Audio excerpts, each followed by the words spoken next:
ప్రేమ, సంతోషం, సమాధానం ఇవన్నీ మనలో ఉన్నాయా లేదా మనం పరీక్షించుకోవాలి. ఇవి మనలో ఉంటే మనం ఫలించిన మారు మనసుకు తగిన ఫలం ఫలింది.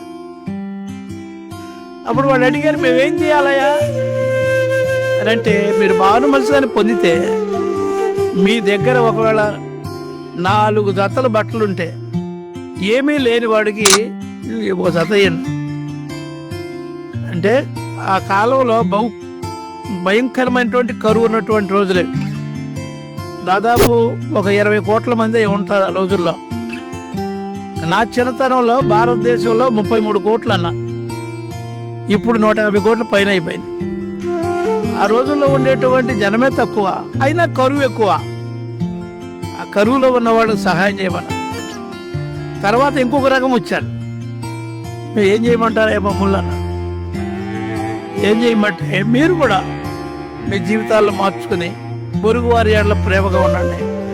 సైనికులు వచ్చారు, మీకు అధికారం ఉందని ఎగిరి పడబాకండి, అధికారం ఉందని ప్రజలు పీడించబోకండి, ప్రజలను ప్రేమగా చూసుకోండి అన్నారు. మార్పు చెందినటువంటి క్రైస్తవుడు జీవించాలి. జీవిత విధానము అది సంపూర్ణ ఫలాన్ని ఇస్తుంది.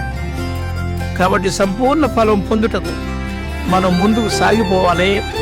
ఆ సాగిపోయే ప్రక్రియనే చేసేటువంటి ఆరాధనలో మనకు కాదు, దేవునికే మహిమ.